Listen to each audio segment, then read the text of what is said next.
Well, first of all, I'd just like to introduce myself in my Native American language. I come from the Navajo, and I'm also part of the Ute and Hopi tribes. Yat-eh. When I say yat-eh, that means hello. Can I have everyone say that with me? Yat-eh? Yes. Thank you. Good thing about me is that I'm a teacher, so that was my teacher voice. So we are so thankful to be here to present our dances and sharing our songs with you. And we will be starting very shortly. The various dances that we have, we are ranging from our very youth all the way up to our elders. So we're really excited to share these dances and songs with you. Now, before we begin, we always bring in a line of dancers, and we'll be in our respected categories. So you'll see men and women, you'll see boys and girls, and also like I said, we start from the beginning of the ages, and we have dancers that also, but they haven't even begin walking yet. So that's just a little presentation that we are going to begin. Now we are going to start with what we call a grand entry. Now, grand entry is more common as a signature of, not signature, but watching this different dance styles coming in together. And after that, we will begin doing the dances separately. So we will begin with our grand entry. And on my left side is our drummers, and they are the Stolen Horses drum group. So let's give them a round of applause.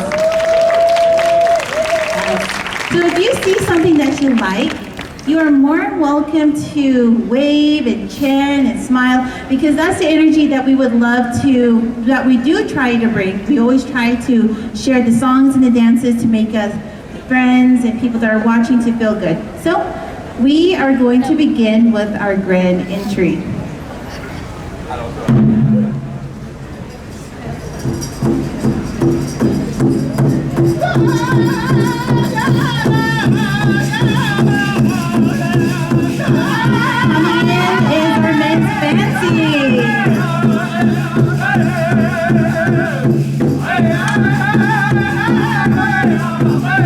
Follow the men's fancy. We have a fancy shawl dancer. Following our fancy dancer, we have our jingle dress dancers. Give them a round of applause as they're coming in and dancing for you.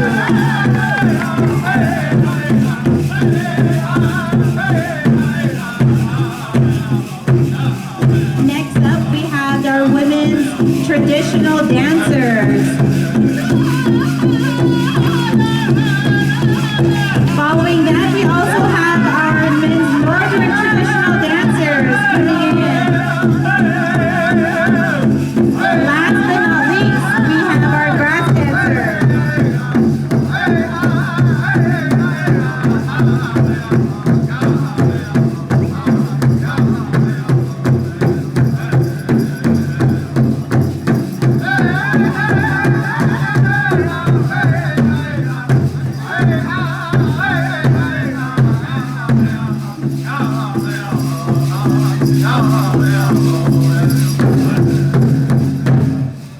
Let's give it up, a round of applause for these beautiful dancers and the beautiful singing that we have here.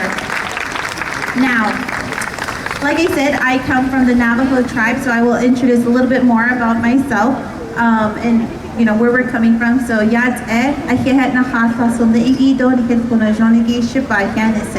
now what I just shared with you is just my words of giving gratitude and appreciating this time that we get to share with you.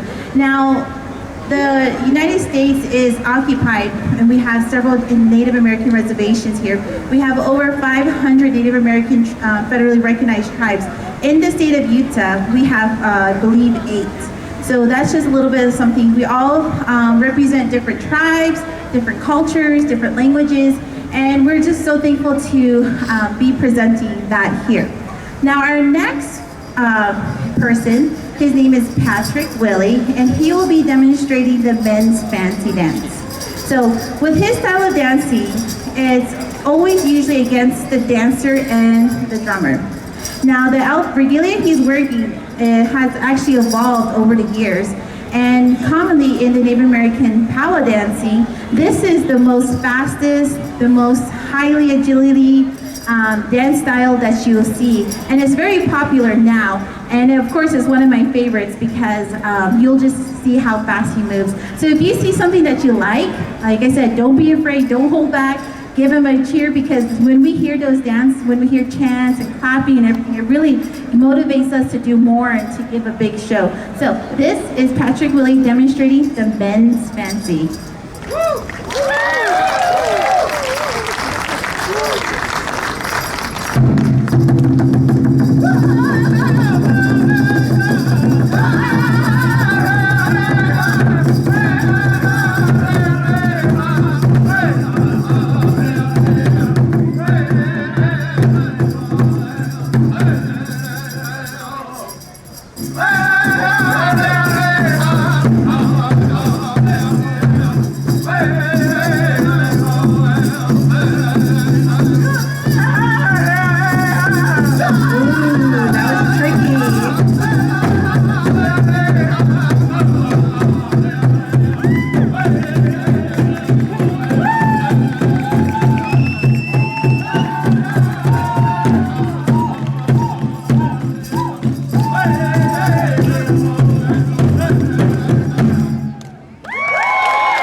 Like I said, it's always about the years of experience that you share in a dance, and these songs, actually every dancer has to learn each of these songs, and these songs are can vary from different drum groups. So as you can see, the dancers and the drummers are versing each other, and if the dancer stops too early and the song is still going, then that means the drummers win.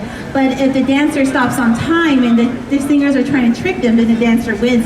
So it's always a self-competition, not competition with anybody else. It's always within yourself. And that's something that as Native Americans, we really high those responsibilities, and we hold highly of ourselves, that it's not always a competition to other people, but within ourselves. Okay.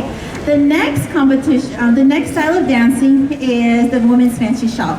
So we have the men's category, and this is fairly one of the very newest style of dancing, and this is the fancy shawl. So the men, of course, would always have this high agility dancing, but the women also felt the same way. So in, about 60, 50 years ago, now I can actually say, I still think we're in the 90s, but in the 1950s feels like it's only 50, but it's actually, we're past 2010, so I can say 60 years ago. We, as women, we have the evolution of women coming into these roles and these leaderships. So I really am proud that, the women took a stand also that, women can be just as fast. Women can be a little bit better sometimes, just in a way that we have these skills, and that's where we are coming into a time of not equal. Women are also in this position that we can also hold these styles of dancing, these leadership roles. And coming from a Native American coming a Native American society, we also always have the women in the higher roles. And coming from Navajo, we have the matriarch system where the grandmother, the mother of the household is the leader. So this is where, we are practicing those roles. So I will be dancing along with her and practicing my endurance skills.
do another song, another style of the same dance.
Let her catch her breath very quickly.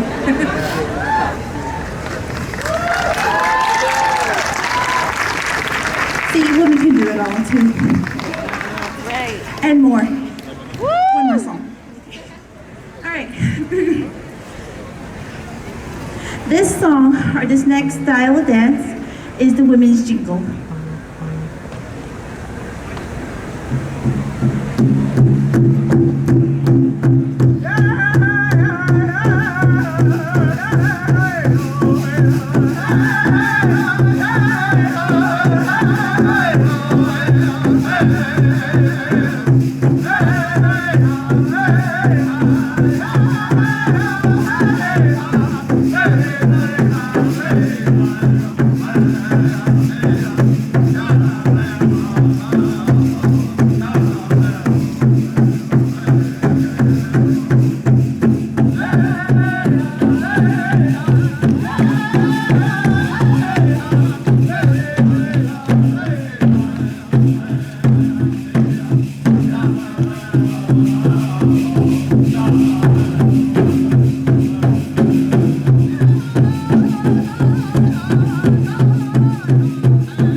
Now here, like I said, this is the women's jingle dress style.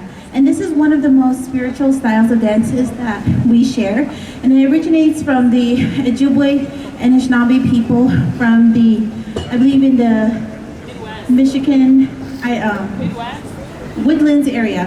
And their origin of the story, there's various stories that, you know, a lot of our tribal people carry, and of course, through generations and generations, it really starts to come up with its own versions. But the one that I know of is there was a father who actually was getting sick, and he had a dream that his daughter would wear this dress decorated with cones. And as you can see, the cone dress is actually made out of skull cans. And to this day, they're not really made out of skull cans, but they're either made of metal. And the soothing sound when he had his daughter wear the dress, you know, began to make him feel better. And with the healing and seeing his daughter wear the dress, he became healed. So we call this the healing dress. And part of the story also is that the dress was not made overnight, like to this day. And the dress actually originally would have 365 cones representing each day of the year. So this style of dance, you'll see, is called a side step.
Now, you saw that there were two styles of dances. And when we say a person is dancing old style, they are not wearing eagle feathers or they're not carrying eagle tail fin, what we call a fin. And the other dancer was wearing eagle plumes, just like I have right here, and she was carrying eagle tail fin.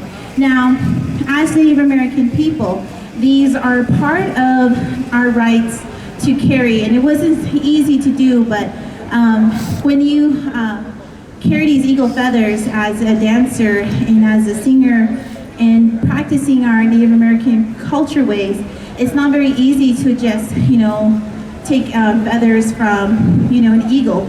We say that we wear the eagle feathers because the bird that flies high to the sky, and when we're having these good positive thoughts, when we're carrying these prayers as we dance, when we're thinking of good thoughts for our family and praying and healing, asking for healing, these eagle feathers would be the ones to carry it for us all the way to the highest part of the heavens in the sky. So that's part of why we possess these feathers in a way of prayer, in a way of practicing our rights to our ceremonies and to our culture. So this is part of us carrying on those traditions. So our next style of dance is the women's traditional. Now I will introduce my mother. Her name is Shirley John in the pink. And yes, give her a round of applause. And I just want to say that it's so good to see our elders continue and practice these ways. Just as you've seen earlier, we had, the youngest fancy shawl dancer dancing out here, and that's my daughter. So today on the stage, we are bringing you 3 generations of dancing. So let's give them a round of applause. Now, like I said, we are carrying these eagle feathers the best way we can and sharing the style of dance. So this one here is actually one of the oldest and one of the most graceful type styles of dance. And I will say that I, as a fancy shawl dancer, getting out of breath here, this is one of the hardest. I'm the guy in charge of the French chic in I this say it's the hardest because you have to have a strong core. Now for me, I can go run and do Zumba and all that. But this one here really tests your core, your strength, and how well you can carry yourself in a graceful manner. So this one here is called the women's traditional. Sorry. Oh, we won't have to write to this guy. Okay.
the next song you will hear is called the round dance. And like I said, this is one of the hardest styles of dancing because you're wearing all this weight. And as you notice, many of us are adorned with, metal cones, beadwork, and this is everything you cannot buy at a store. This is all handmade. And 99% of our stuff is actually made by my mother. So let's give her another round of applause of how much, and we see that with all the love that she puts into our regalia, that's just how much, we always say we always want to give our children the best. We always want to provide them the best. So this is something that we all carry our own stories. And this is all the regalias that can be passed out. So I'm really thankful to have all this regalias and beadwork that's made with love and something that's never duplicated. So it's one of a kind, and I'm very, very thankful. So it just makes me so happy to see my mom dancing. So this next song is the round dance.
Dance is called the men's traditional dance. So the women's traditional dance is very slow and very graceful.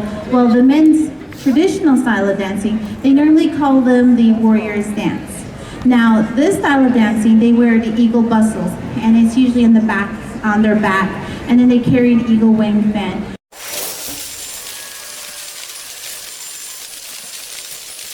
Called a staff. And we call these guys the storytellers because with the Plains Indians, the Plain Native Americans, the Sioux, the Blackfoot tribes, and Nez Perce, that they will always tell a story about the origin of going into battle. And that you'll see that, when the song is being sung, they honor the staff, just like the women, they have the eagle tail fan up and they raise it when the beat of the drum gets harder. So they'll do also the same thing, but what their story is usually telling is going into battlefield or hunting. So you'll see them go down as low as they can, and the poses that they have will be showing of them going into a memory of a battlefield. So these stories are usually told from generations to generations of how their family hunted and went to the battlefields. And of course, in Native American history, the last battlefield was of Bighorn, the Battle of Little Bighorn. So just something of that we like to share with you, and just watch their styles, look at how they're moving their body and how they're moving to the beat. So this here is called the men's traditional.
be our last song.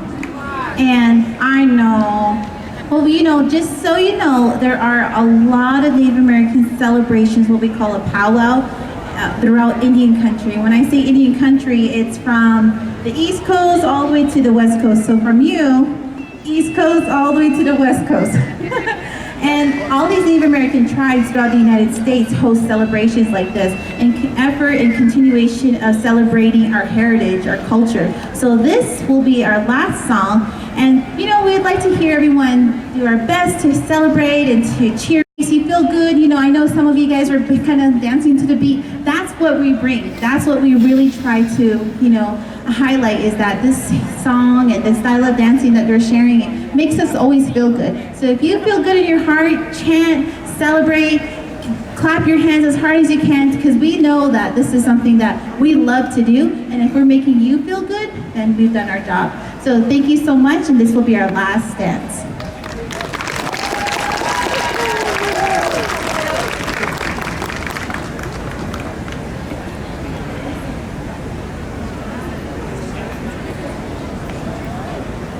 Okay, so we are going to ask everybody to come on now. This will be the last song, which we call a round dance.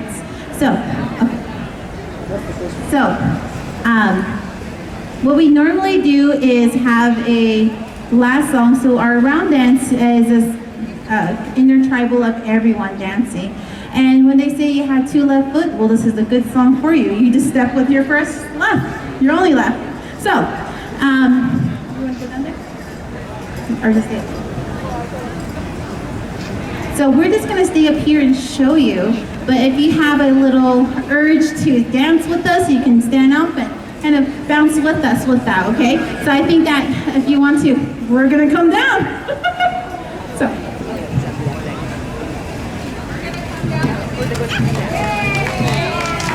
All right, so this is one of the easiest dance, and we also call it a friendship dance. So I believe Tashina will be leading us and everyone. So what we like to do is kind of chain up and link up and hold hands if you'd like.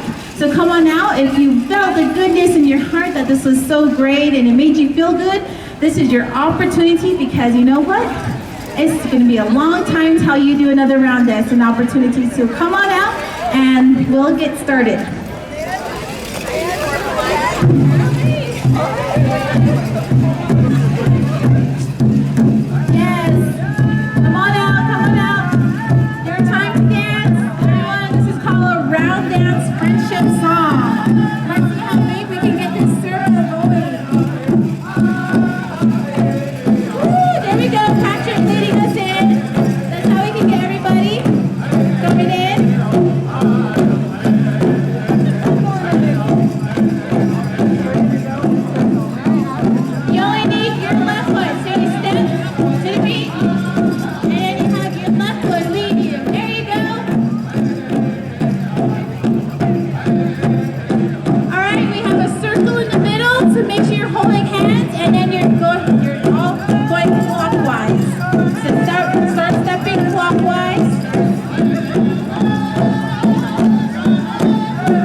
so thankful. Now you can say you danced a friendship round dance. Thank you so much. We're so happy that you enjoyed that.